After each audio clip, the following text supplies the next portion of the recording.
The bag smelled of rotten potatoes. The hands were rough and grabbed her in places she'd never let anyone touch her before. Screaming had been met with a mouthful of dust and cobwebs, so she'd quickly shut her mouth. She decided instead to try kicking out blindly, which she hoped would give her a chance of fighting them off. She was satisfied when she heard a loud grunt as her foot connected with something solid. She was thrown down on the rocky ground, and when she landed on her backpack, her head snapped back and hit a rock. She could taste blood in her mouth. Someone was sitting on her chest, and she found it hard to breathe. Her hands were yanked above her head, while someone tried to tie her feet with something, possibly a rope. She kicked out with renewed energy, making sure to never put her legs too close together so they couldn't get a rope around them. The man above her had slipped something cold over her hands. Were those handcuffs? When she heard the small click of them sliding into place, she knew she was in trouble. The cold metal dug into her wrists, and she was finding it harder to breathe through the dusty bag. She kept her eyes closed because the grit was getting into them, causing them to tear up. She was panicked, and she could feel her heart beat so hard that she could hear it in her ears. Suddenly, the man's weight was lifted, and her hands were freed from above her head. She could hear grunting and shouting, but didn't stop to figure out what was happening. Removing the bag with her cuffed hands, she threw it on the ground. Sitting on the cool ground, she could see 3 figures fighting.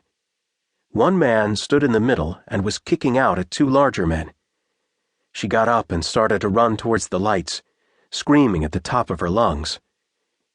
She made it several feet when arms came around her from behind, grabbing hold of her shoulders and spinning her around. She didn't have to think. She spun around and struck out. Catching the man off guard, she watched as he stepped back a full step, holding his chin in his hands. Then he stared at her with the lightest blue eyes she'd ever seen. "Damn it, Katie!" He rubbed his jaw and stared at her. Jason? He recovered quickly and grabbed her hands, then started pulling her towards a darkened side street. "We need to get away from those 2 men. Damn it, Katie, pick up your feet and run."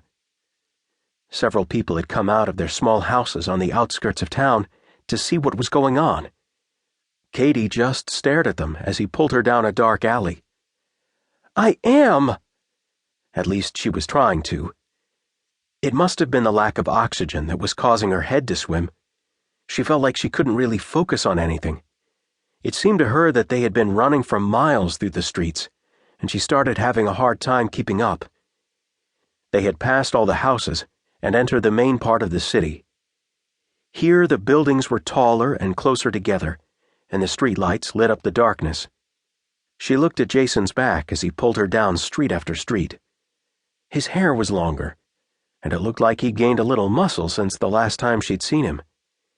He had always been skinny, but now he looked like he was built. Finally, after they had gone over a dozen more blocks, she pulled her hands free of his hold. They were standing a few feet away from the corner of 2 streets in a busier section of town. Cars zipped by, and she noticed people walking all around them. The nightlife of Alimos was busier here. "Jason, stop! What are you doing in Greece?" She looked down and realized she still wore the shiny pair of handcuffs. "It appears as though I'm saving your ass again," he said, smiling down at her.